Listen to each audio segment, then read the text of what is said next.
faut dire pourquoi je soutiens une telle idée. Il n'est pas tout simplement question de dire, d'affirmer quelque chose sans soutenir.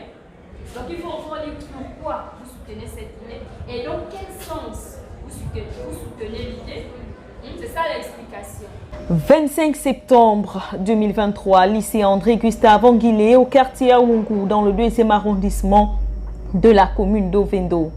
Ici, la rentrée des classes pour le premier et le second cycle est effective pour les classes d'examen. Nous avons eu à faire cours d'histoire géo aujourd'hui. Nous avons vu la méthodologie de la dissertation. Nous avons eu à faire un cours de maths aussi. Nous avons vu les équations et les inéquations. Oui, je suis très contente. Juste le travail, la motivation et la volonté. Aujourd'hui 25, c'est la rentrée du premier cycle. Le 18, nous avons accueilli les classes du second cycle, c'est-à-dire les terminales, les secondes et les premières. À notre niveau, au lycée André-Gustave Anguillet, nous avons tenu à accueillir spécialement les classes de 3e ce lundi. Et mardi, mercredi et jeudi, nous allons accueillir les classes de 5e, 4e et 6e.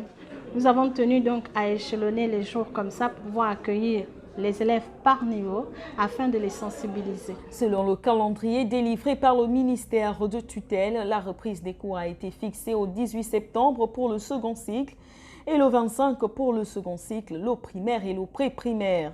Une rentrée des classes qui a surpris bon nombre de parents d'élèves. Malgré la gratuité des frais d'inscription, ne se sont pas toujours constitués dans l'achat des fournitures scolaires. Les cours pour les classes intermédiaires sont au point mort. Surtout pour les classes d'examen, les élèves sont là, mais les autres classes, les enfants viennent timidement. Mais pourtant, on constate bien que tous les élèves ont été inscrits.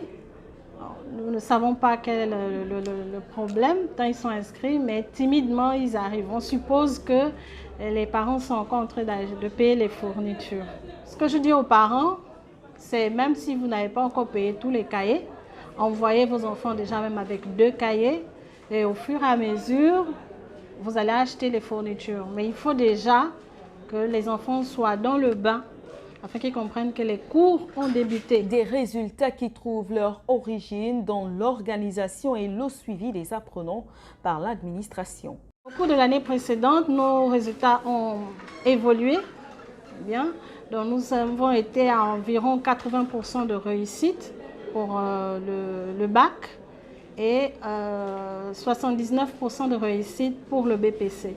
Nous espérons encore cette année améliorer nos résultats avec les dernières décisions qui sont prises par Madame le ministre afin d'améliorer le système éducatif. Notons également que le proviseur de cet établissement a mis en place une chaîne de solidarité pour les élèves en difficulté sociale. Une caisse a été ouverte pour les élèves issus des familles économiquement faibles, de l'aide de toute nature. Et pour lutter contre l'échec et la violence en milieu scolaire, Sir Rogers Marguerite Esther met l'accent sur le suivi psychologique des élèves présentant des défaillances au niveau moral.